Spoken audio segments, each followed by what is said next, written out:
Chapter 13. A Merry Christmas. Next morning, snow was in the air. Hard bits of snow were leaping and whirling in the howling wind. Laura could not go out to play. In the stable, Spot and Pete and Bright stood all day long, eating the hay and straw. In the dugout, Pop mended his boots while Ma read to him again the story called Millbank. Mary sewed and Laura played with Charlotte. She could let Carrie hold Charlotte, but Carrie was too little to play with paper dolls. She might tear one. That afternoon, when Carrie was asleep, Ma beckoned Mary and Laura. Her face was shining with a secret. They put their heads close to hers, and she told them they could make a button string for Carrie's Christmas. They climbed onto their bed and turned their backs to Carrie and spread their laps wide. Ma brought them to her button box. The box was almost full. Ma had saved buttons since she was smaller than Laura, and she had buttons her mother had saved when her mother was a little girl. There were blue buttons and red buttons, silvery and goldy buttons, curved-in buttons with tiny raised castles and bridges and trees on them, and twinkling jet buttons, painted china buttons, striped buttons, buttons like juicy blackberries, and even one tiny dog head button. Laura squealed when she saw it. Shh, Ma shushed her, but Carrie did not wake up. Ma gave them all those buttons to make a button string for Carrie. After that, Laura did not mind staying in the dugout. When she saw the outdoors, the wind was driving snowdrifts across the bare frozen land.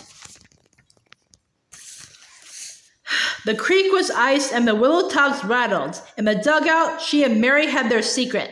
They played gently with Carrie and gave her everything she wanted. They cuddled her and sang to her and got her to sleep whenever they could. Then they worked on the button string. Mary had one end of the string and Laura had the other. They picked out the buttons they wanted and strung them on the string. They held the string out and looked at it and took off some buttons and put on others. Sometimes they took every button off and started again. They were going to make the most beautiful button string in the world.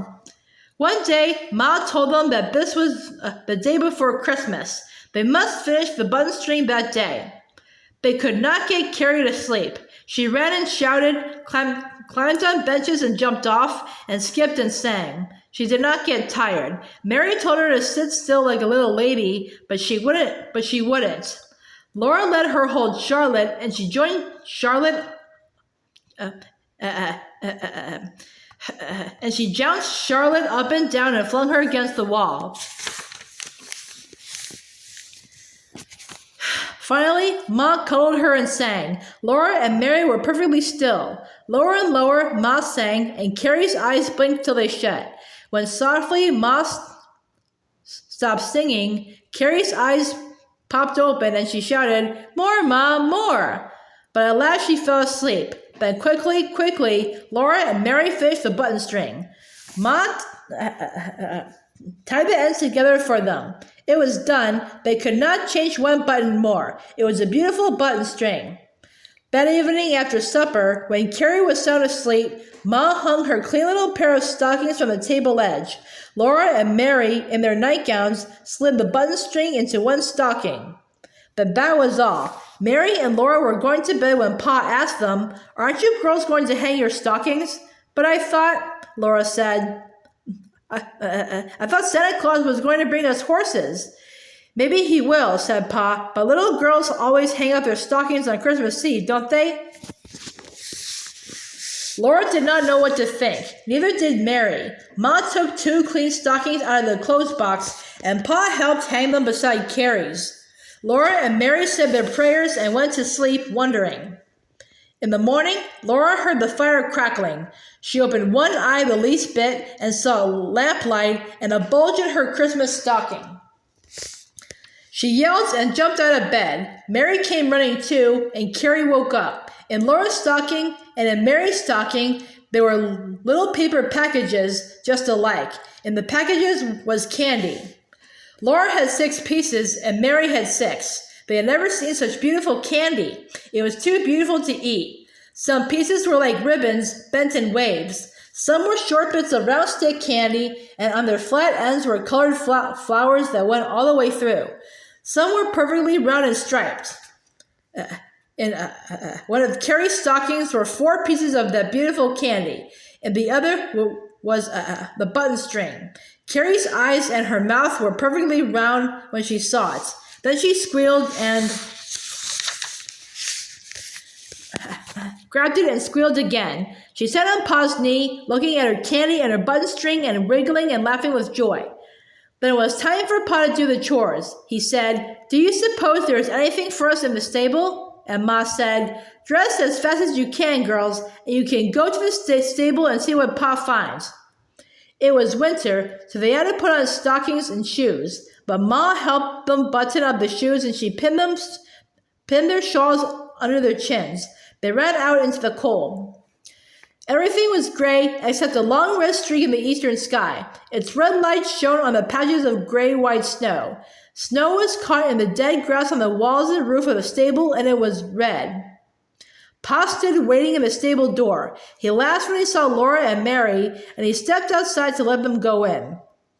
There, standing in Pete's and Bright's places, were 2 horses. They were larger than Pet and Patty, and they were soft red-brown color, shining like silk. Their manes and tails were black. Their eyes were bright and gentle. They put their velvety noses down to Laura and nibbled softly at her hand and breathed warm on it. "Well, Flutterbudget," said Pa. "And Mary, how do you girls like your Christmas?"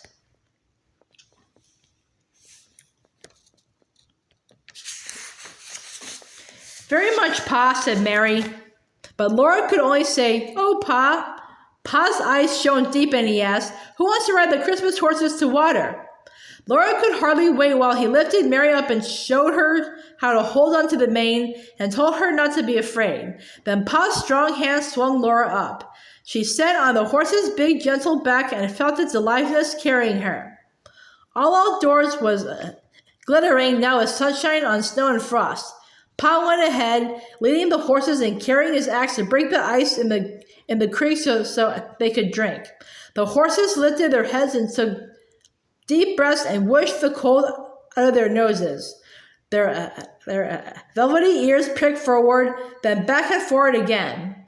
Laura held to her horse's mane and clapped her shoes together and laughed. Pa and the horses and Mary and Laura were all happy in the gay, cold Christmas morning.